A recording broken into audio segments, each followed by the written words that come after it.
¿Algún voluntario? ¿Cuáles son las funciones que tiene el Estado de Guatemala? No es satisfacer el que para el bien común. La verdad no sé. ¿Qué dicen los demás compañeros? También estaría el tema de la preparación del presupuesto, tanto de cada una de las entidades como el general, que sería de caja, de inversión. ¿Fundamento legal? El artículo, solo voy a ver mi link, perdón. No tengo pena. ¿Están de acuerdo los demás que esos son los fines del Estado? ¿O las funciones del Estado? Licenciado, los fines del Estado es la realización del bien común. Está en el Ujú, artículo 2 de la Constitución Política de la República de Guatemala. ujú. Gracias. ¿Y las funciones?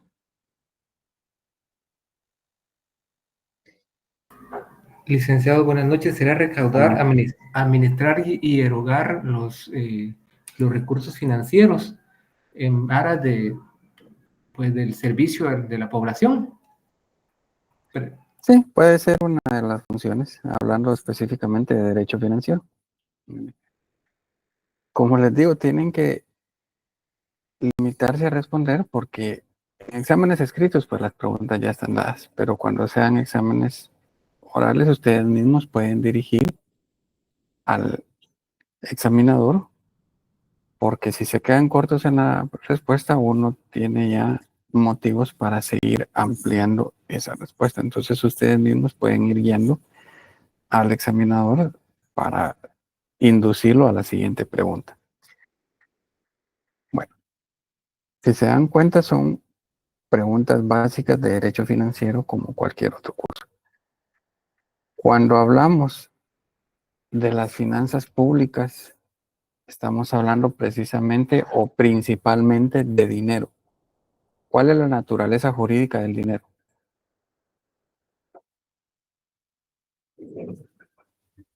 Que es un bien mueble.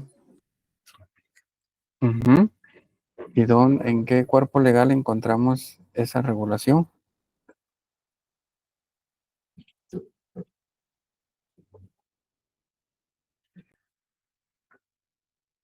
Código Civil. No se les olvide, Código Civil regula la naturaleza de los bienes muebles e inmuebles y nos define también cuáles son considerados bienes de dominio público, más otra clasificación que van a encontrar dispersa en el Código Civil, relacionado con el patrimonio del Estado. Todos los recursos con que cuenta el Estado de Guatemala para hacerle frente a las necesidades, a los gastos, tienen su fundamento o su naturaleza de bienes, ya sea muebles o inmuebles, más la clasificación dependiendo el tipo de bienes que se define, perdón, en el Código Civil.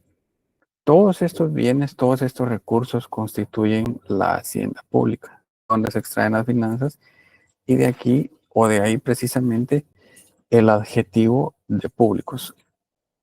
Hagamos memoria con la historia del por qué se le denomina como hacienda y es precisamente porque antigua o inicialmente, se recuerdan, como lo explicó una compañera ayer de ustedes, todo proviene de la palabra fisco. Luego el concepto de hacienda o la palabra hacienda se utilizó precisamente para referirse al dinero.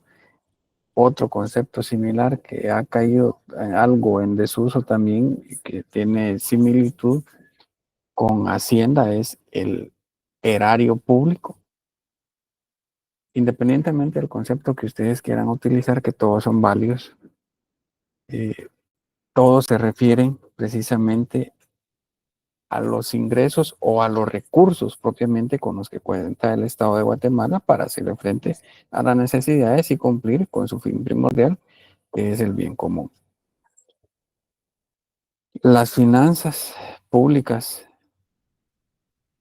genéricamente consideradas tienen como finalidad examinar cómo el Estado obtiene esos ingresos y efectúa sus gastos. La obtención de los ingresos y sus gastos en consecuencias forma parte de lo que se denomina como la actividad financiera del Estado. Como finanzas públicas, igualmente en la historia han habido autores, especialmente Sáenz de Bujanda, que es también uno muy común y muy estudiado en América Latina, que en alguna ocasión afirmó que esta ciencia como tal no subsistió porque fueron efímeros los esfuerzos para construirla. Se sostuvo también que a diferencia de las disciplinas científicas, las finanzas públicas solo constituyen una disciplina informativa. Esa distinción de las finanzas públicas, si es ciencia o no, ustedes tienen que remitirse a la teoría general del derecho para recordarse y hacer memoria de cuáles son los tres elementos básicos para considerar a una disciplina como científica o un área técnica. Las finanzas públicas están compuestas por políticas que instrumentan el gasto público y los impuestos.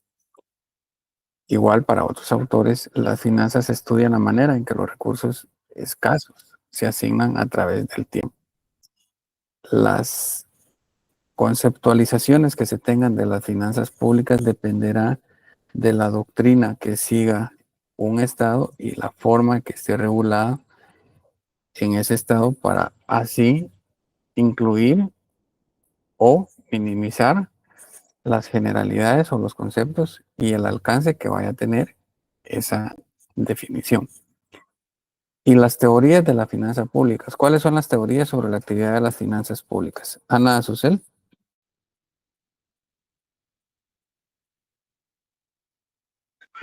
Sí, licenciado. ¿Cuáles son las teorías sobre la actividad financiera? La actividad financiera. Ay, licenciado, perdón, pero no sé. No se preocupe, no se preocupe. Carlos Alfredo.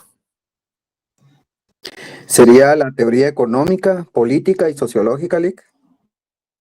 Sí, así es.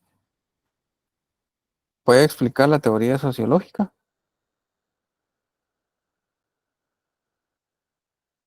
Los habitantes se sienten parte del Estado. Los servicios públicos deben ser cubiertos por las finanzas del Estado. Surge como una reacción a la teoría inglesa. Sí, muy gracias por leer las diapositivas. Con sus palabras, ¿me lo puede explicar? ¿Qué entiende?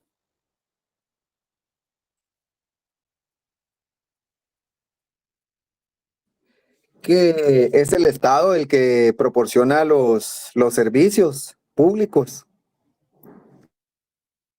Ujú. y nosotros los habitantes somos parte del Estado como elemento humano. Sí, recuérdense, le pregunto eso no por otra cosa, sino para que ustedes también vayan analizando y comprendiendo las definiciones doctrinarias. El porqué de la teoría económica, si ustedes hacen un símil con la política, van a encontrar las denominadas corrientes o los que se dicen políticos de derecha, de izquierda, o el famoso capitalismo, comunismo, socialismo, etcétera, etcétera.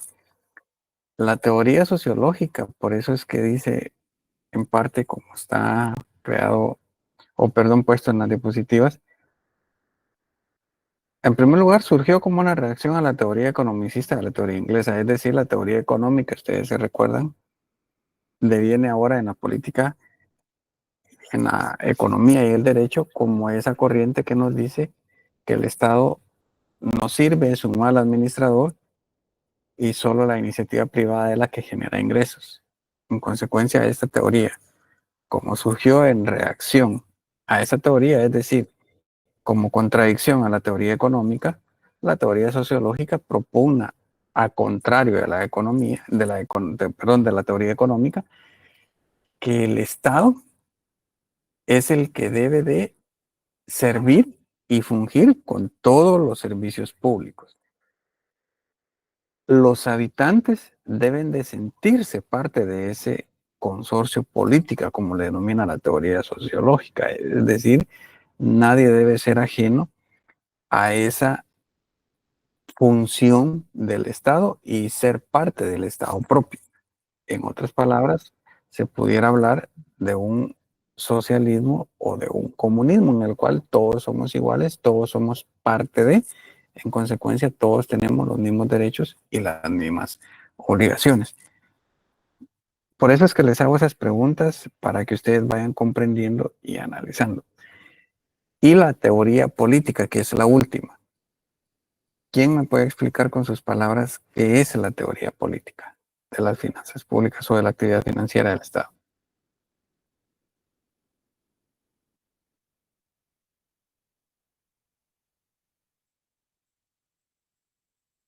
¿Ninguno? Bueno, se las explico.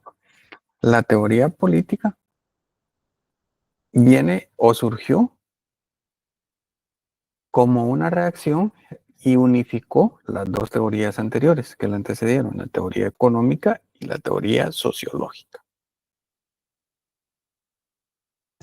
Se trató esta teoría de fundamentarse, en el estudio integral de las finanzas públicas. Cuando se dice el estudio integral de las finanzas públicas, lo que nos dice es que la teoría política trató de dejar fuera cualquier ideología que pudiera acompañar o nublar en ciertos casos que se debe entender por finanzas públicas.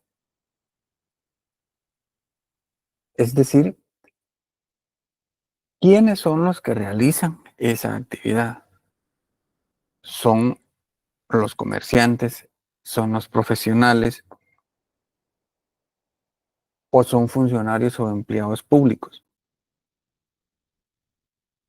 Y por eso es que la denominaron teoría política. ¿Por qué? Porque al dejar o al tratar de dejar afuera todos los elementos subjetivos que rodean a esa actividad financiera del Estado y en consecuencia las finanzas públicas, ellos indujeron a un estudio desde otra perspectiva diciendo, bueno, las finanzas públicas, quien decide cómo se hace, qué se hace y cómo se hace, son las autoridades. Y estas autoridades o estas personas son políticos. ¿Por qué? Porque son las personas que están de turno en un gobierno en un momento determinado.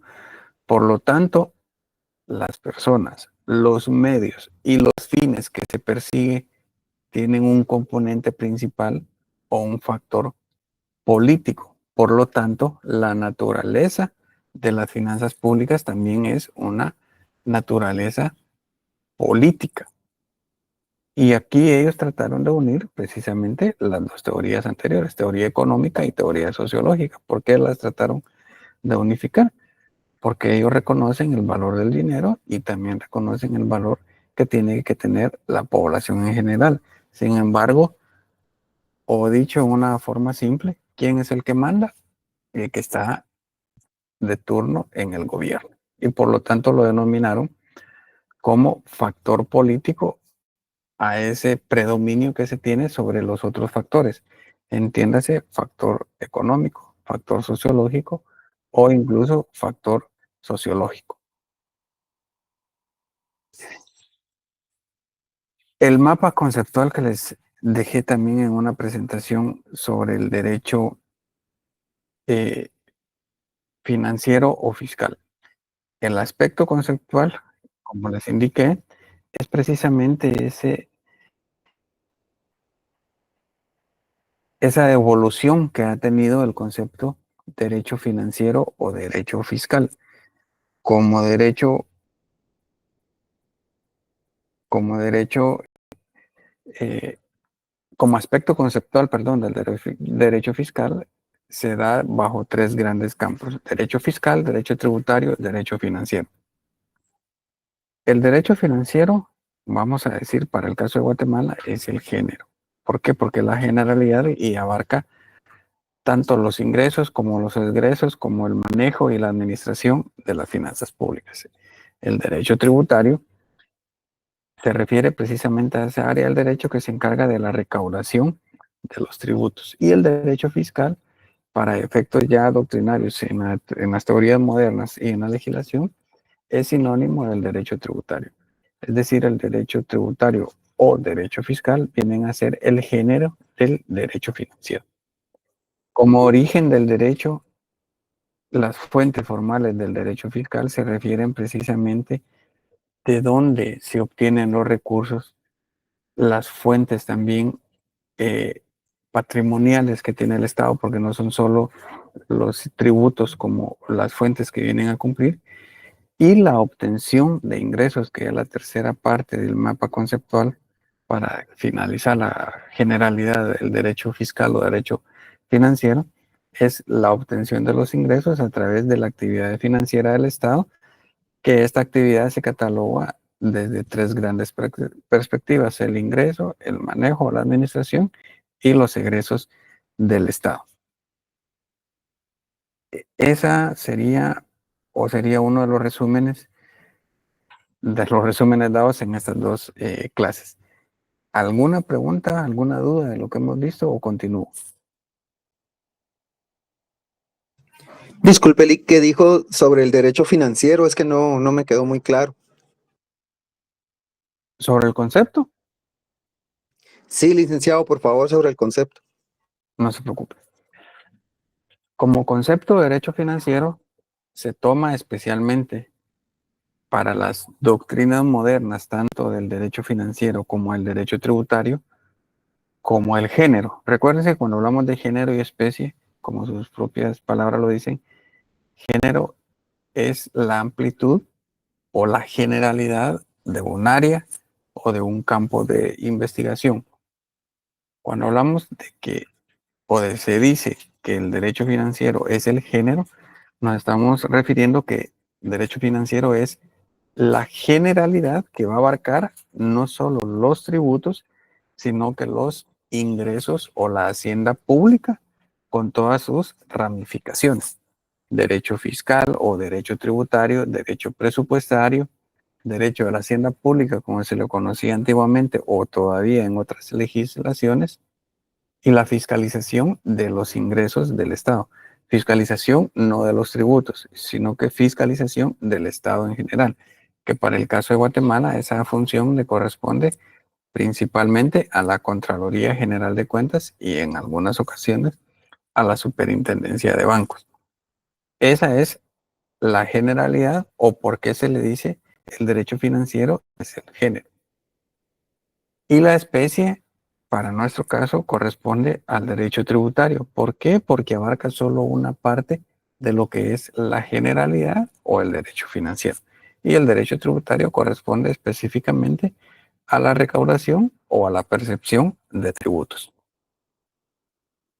¿Quedó clara esa distinción entre género y especie?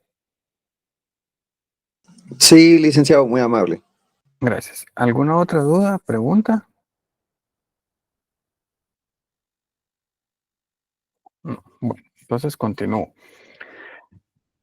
Los aspectos de la actividad financiera se refiere precisamente a esos componentes o a esas teorías que regulan tanto las finanzas públicas como la actividad financiera propiamente dicha.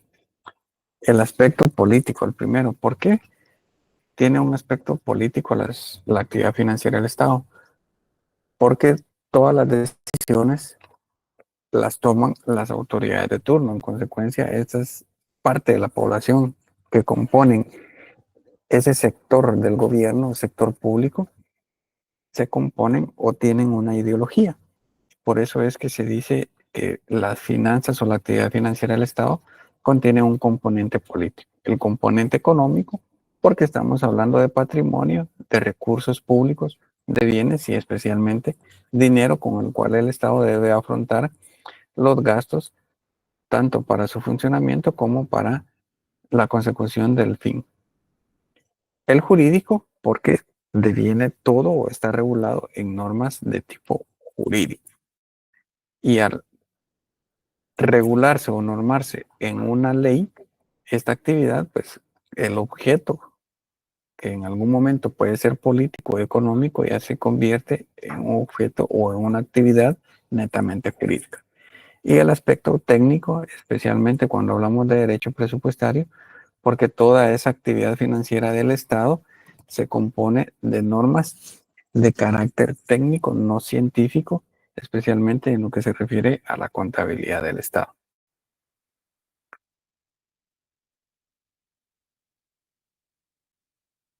En cuanto a los objetivos de la política fiscal, solo es una introducción porque eso lo vamos a ver como un tema más adelante. La política fiscal tiene mucha relación o tiene incidencia con la actividad económica porque dependerá la visión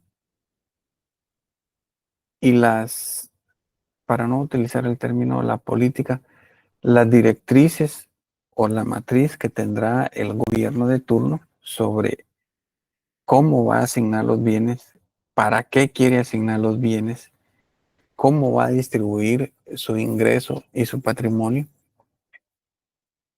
Así, con base a esos objetivos de política fiscal, desarrolla las demás políticas económicas, financieras, tributarias, que tienen incidencia en toda la regulación, especialmente en la Ley General de Presupuestos que se elabora anualmente, incluso en la programación de recursos, de la mayor obtención de recursos, que eso tiene incidencia o podrá materializarse ya sea en la creación de un nuevo impuesto o en la modificación de los existentes.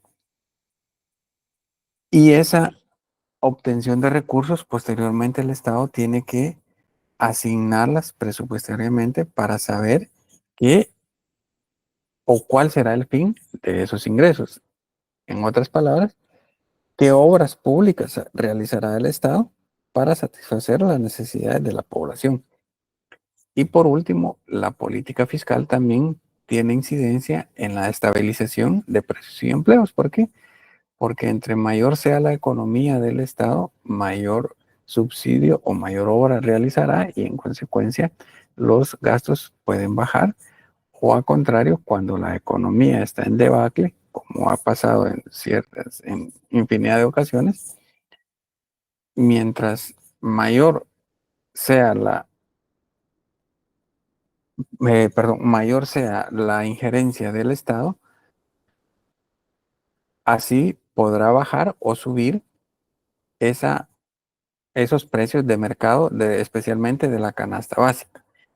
Y eso lo que genera, ya sea un aumento o un decremento de los precios y de los empleos, generará esa denominada estabilización o el mantenimiento de los precios y de la economía nacional.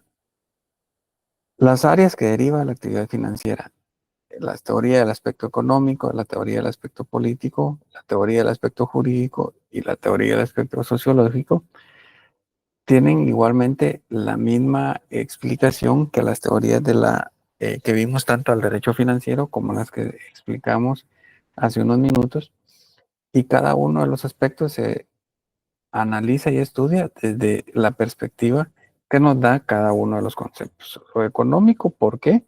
Porque se ocupa de la obtención de los recursos económicos, tanto de la obtención como de la inversión. El aspecto político, por el poder de supremacía que goza el Estado para procurarse de los elementos necesarios para el cumplimiento de sus fines.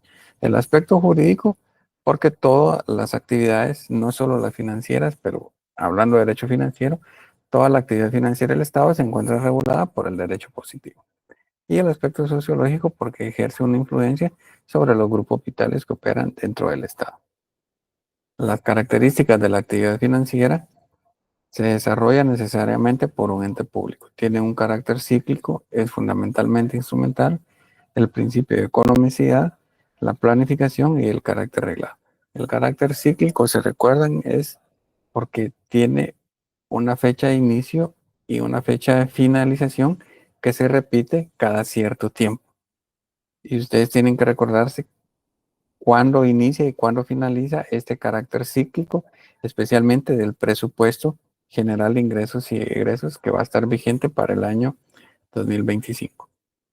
Las fases de la actividad financiera: recaudación de recursos, gestión y administración de recursos y la erogación o gasto público. La recaudación y obtención de recursos principalmente a través de los tributos, que es la mayor fuente de ingresos. La gestión y administración de recursos, es decir, cómo administra el Estado todos los recursos que obtiene, y la erogación o gasto, precisamente, que lastimosamente pues el 70%, si mal no recuerdo, ronda lo que es solo el pago de planillas o sueldos o salarios del sector público, y el restante, aproximado 20 o 30%, es el que se invierte en obra pública. Continuando, la recaudación, pues ya lo expliqué de manera general, se da a través de la explotación de su propio patrimonio, la imposición de tributos y a través del crédito público interno o externo. Tienen que recordarse también ahí, que se las dejé de tarea, qué instituciones participan en la recaudación y obtención de tributos. La principal, la Superintendencia de Administración Tributaria, la gestión o administración de los recursos, qué instituciones participan y cuál es el fundamento legal, y la erogación o gasto, que es la repartición de bienes o la acción o efecto de erogar, como nos dice Alvarado y López en el libro de Finanzas Públicas. Y el gasto público, pues definirlo como la erogación que realiza el Estado en funciones de gobierno. Igualmente, qué instituciones participan en esta etapa de erogación del gasto y el fundamento legal. El sector público financiero se compone por todas las instituciones que tienen incidencia, sea directa o indirecta, con las finanzas del Estado. De manera general, la Junta Monetaria, Banco de Guatemala, Ministerio de Finanzas Públicas y la Superintendencia de Administración Tributaria. Para este apartado deben de analizar o buscar el fundamento legal de la Constitución Política de la República de Guatemala, la ley del organismo ejecutivo, la ley orgánica del Banco de Guatemala, ley orgánica de la Superintendencia de Administración Tributaria, como las principales. No quiere decir que las otras no tengan incidencia. Les dejé también algunas definiciones en la diapositiva, estas para que las memoricen, o por lo menos también ustedes busquen en qué leyes pueden estar estas definiciones. Algunas definiciones, se recuerdan que les dije, fueron tomadas de las leyes para que ustedes tengan la definición legal. Recursos públicos. ¿Qué son recursos públicos? ¿De dónde se obtienen estos recursos públicos? Los recursos públicos provienen de una doble fuente, según la doctrina y la ley, y provienen de las rentas que la hacienda pública percibe de su patrimonio o el desarrollo de una actividad industrial o comercial. La recaudación de la riqueza de los gobernados, como dice la doctrina inicial, es decir, la recaudación de impuestos que constituyen las cantidades en dineros o bienes del Estado que reciben propiedad para emplearlo legítimamente en la satisfacción de las necesidades públicas. Como definición de recursos públicos, les dejé varias. De manera general, se puede decir, son los ingresos en la tesorería del Estado, cualquiera que sea su naturaleza económica o jurídica, es decir, cualquier tipo de ingreso que reciba el Estado de Guatemala se considera como recurso público. Los elementos de los recursos públicos: el Estado como sujeto de la economía pública, los medios económicos que el Estado recibe, los que en su porcentaje son en forma coactiva, o sea, por medio de tributos, las leyes reguladoras previamente promulgadas y la aplicación de los recursos al cumplimiento del fin y las necesidades del Estado. También les dejé una clasificación doctrinaria de los recursos públicos que se las expliqué con ejemplos. Los recursos públicos tienen una clasificación objetiva y una clasificación subjetiva. La objetiva se divide según su fundamento jurídico en originarios o derivados, y estos derivados a su vez se subdividen en especie por servicio o dinerarios o monetarios. Según la naturaleza del recurso, igualmente se dividen en especie por servicio o monetarios. Y según su carácter eventual o permanente, se dividen en ordinarios y extraordinarios. La clasificación subjetiva se divide en recursos provenientes de bienes y actividades del Estado y en recursos provenientes del ejercicio de la soberanía o poder del hiperestado. Los recursos provenientes de bienes y actividades del Estado se subdividen a su vez en producción de bienes de dominio público, en empresas y servicios públicos, y en los recursos provenientes del ejercicio de la soberanía, o poder del imperio Estado, se subdividen en tributos, sanciones fiscales y en el crédito público y moneda.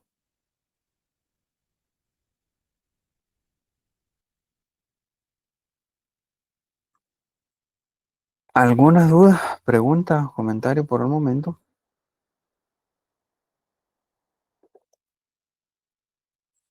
No, ninguna. Bueno, como resumen general, esto es lo que vendrá en el examen de mañana. Héctor,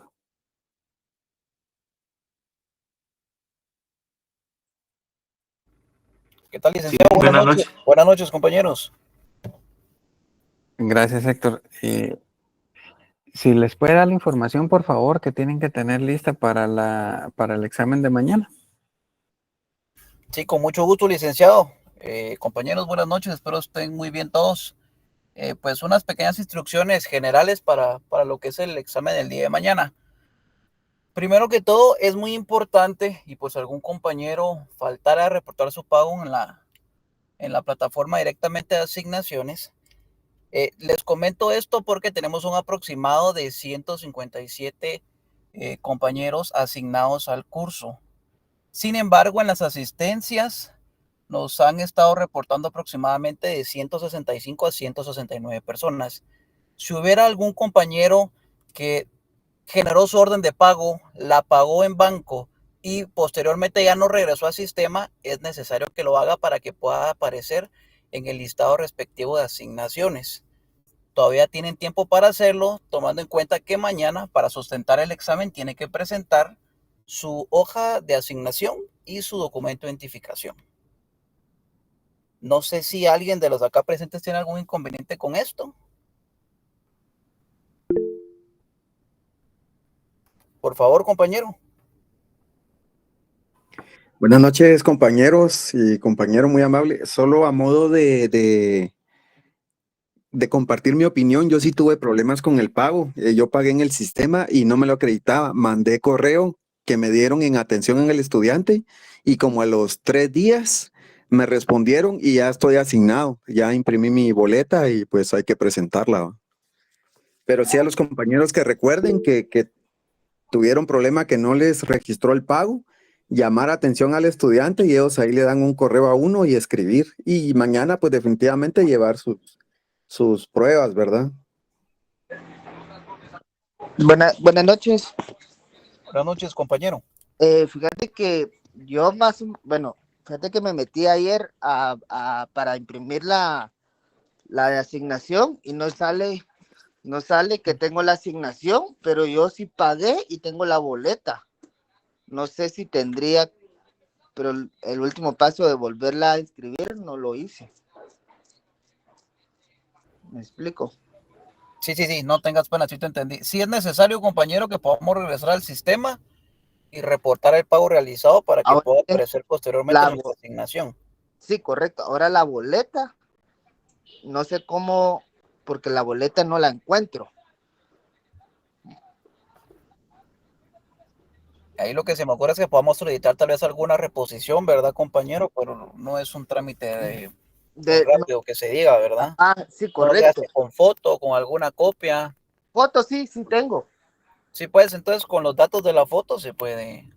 Compañero, perdón que te interrumpa. Okay. Si pagaste automáticamente el sistema te genera, o sea, reconoce tu pago, no importa que no tengas tu boleta de pago del banco, porque como en el banco tú das el código de tu PIN, ¿verdad? O sea, lo que tú pagaste. La clave, ajá. Entonces automáticamente el sistema reconoce que ya pagaste, solo tenés que inscribirte nuevamente. Ok, O sea, muchas gracias, te lo voy a terminar hacer. tu proceso. Ok, ajá, eso es lo que me faltó. Ok, muchas gracias, se los agradezco. Bueno, también se recuerdan puntualidad y ya les acabo de escribir aquí. El examen se fundamenta especialmente en la Constitución Política de la República, la Ley Orgánica del Presupuesto y su reglamento para que la lean y la estudien, especialmente conceptos y las instituciones que tienen incidencia con la elaboración del presupuesto. no significa que vaya a citar fundamento legal, sino que son preguntas de tipo general, como los ejercicios que les he dejado. En otras palabras, no se les va a permitir que consulten las leyes. Por lo tanto, no es necesario que lleven a leyes, solo que las estudien y las analicen. Igual como les dijo Héctor, tienen que llevar una copia de su recibo y un documento de identificación para que se les pueda proporcionar el examen. Y los que tengan algún problema, pues sí tienen que abocarse, pues ahí sí lastimosamente yo no los puedo ayudar en atención al estudiante. Pedro Martín tenía levantada la mano. Sí, Lick, buenas noches. Yo estaba viendo del repaso que nos dio y hasta donde usted dijo de que venía en el examen, yo vi que solo era la clase 1, 2 y 3. No sé si estoy en lo correcto. Hasta la 4. Hasta la 4, si mal no recuerdo, viene el examen. Ah, perfecto, Lick, muchas gracias. Uh-huh. Jorge David. Buenas noches, licenciado. Disculpe, fíjese que ahorita como que mencionó el recibo, no sé si te puedo llevar la constancia que uno puede generar donde indica qué cursos tiene asignados desde la página del estudiante o si tiene que ser el recibo necesariamente. Bueno, mire, yo entendería que si están asignados es porque sí realizaron el pago. Lo que pasa es que a nosotros nos piden como catedráticos que les solicitemos copia del recibo o el recibo original para verificar.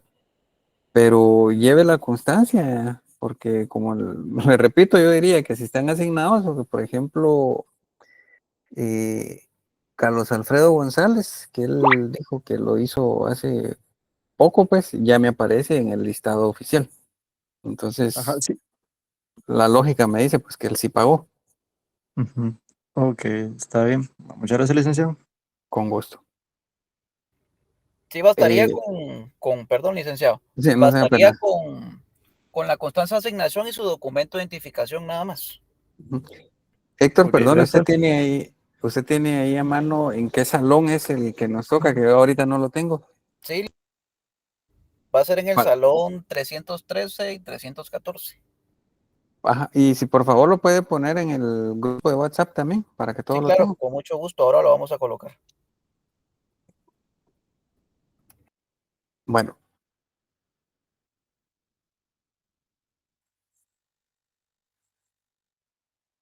Héctor y Cindy me van a estar apoyando mañana. Ustedes ya saben, ellos son los auxiliares que nos designó, y en mi caso, pues me designó la universidad como catedrático titular. Así que para todos les solicito el debido respeto para los dos compañeros. Ellos tienen mi total confianza. Entonces, ellos tienen ya las indicaciones. Ustedes también ya saben las indicaciones generales: no copiar, no consultar materiales, atenerse al horario estricto, presentar documento de identificación. Entonces, por favor, les suplico a todos el debido respeto para sus compañeros. Ellos me están apoyando y por lo tanto, pues también ellos tienen indicaciones de cómo proceder. Para que me preguntan, no podré llegar yo mañana. Me van a conocer hasta el sábado 28. Pero igual tienen mi contacto. Si en cualquier cosa les puedo ayudar. Recibo digital se puede llevar, sí, la cosa es que presenten y especialmente que estén en el listado oficial, porque si no ustedes van a tener problemas porque no puedo asignar las notas, no puedo subir las notas si no están en el listado oficial. Así que por favor, cualquier duda, comuníquense o abóquense con atención al estudiante para que puedan resolver cualquier inconveniente que tengan. Luis Antonio Herrera dice, tengo el recibo, déjeme buscarlo de una carrerita, Luis Antonio Herrera.